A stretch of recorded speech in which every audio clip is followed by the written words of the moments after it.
involved with the Reading Association when I was taking graduate courses to get my master's in reading at the State University of New York in Fredonia. And I met a lot of people there. My professors were all interested in the Reading Association. We had one in Chautauqua County, and so they got me into that. And we had local conferences. We had a lot of big names there. And so that was how I first got started. And then somehow I got to the state organization. I forget how. I think I was an area director or something. And I went there, and then I was their secretary. Then I did their newsletter, and then I did a conference. In fact, I did the conference about a year before we moved to North Carolina. I just met so many people, and they were so interested in the same things I was interested in.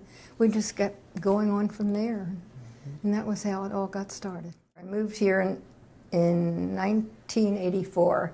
Involved with the North Carolina Reading Association, we're going to the IRA meeting in Atlanta.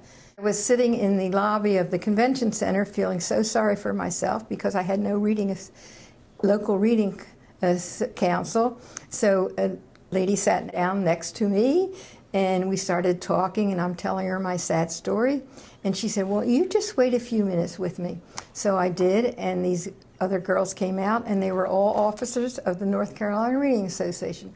If you remember, Emily McCleary and Ollie Hutchins, and I can't remember exactly the other names, but they were so nice. They took me under their wing. They got me into a council, and they invited me to their leadership meeting, and it just went from there. And shortly after I went to that, I ran for state coordinator and was state coordinator for 7 years.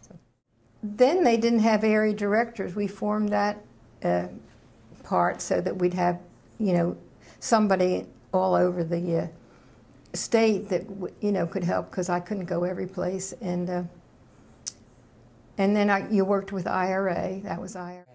Well, I was state coordinator. I was president. I was area director. I was newsletter editor, conference coordinator, and executive assistant. I did that job for, I guess, 6 or 7 years. But I was the first executive assistant they had, yeah. I've enjoyed every job I had, so I can say that. So I was president 1994 to 95, and I know I was state coordinator until at least 1991, so that wasn't too many years in between then, and I also was area director in between then, So I continued to be active and continued to do the newsletter and work with the conference. And we've always had authors. We've always had good authors.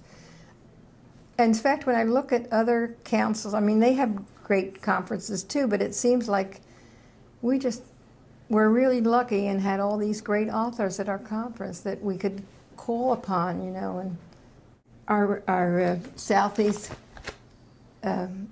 conference, that was really a big thing. And when I wasn't president then, but I had been president, so that was really a big thing. Well, I was the program chairman, and we had a great time with that conference.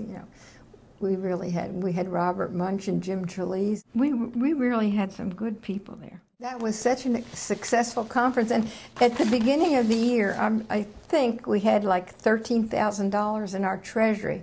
And then after the conference, we had, was it 90 or 100? We made that much on that conference, and so that's when really the North Carolina Reading Association started to flourish. Because before that, we had such little money that we were, we're limited in what we could do. But since Ann Spong and I and another girl started the local council, and I was president of that about 3 or 4 times, I guess. Our council has been in effect for about 27 years. I've worked with the Young Authors Program. Anne has always been, well, not always, but she's been chairman of it for a long time. But I work on the committee, and we choose the nominees, and we have a celebration, which we're going to have in 2 weeks, and honor all the students. So I like that too. So I like the local, I like the state, and I like the international. It's been a good ride. I think NCRA is going to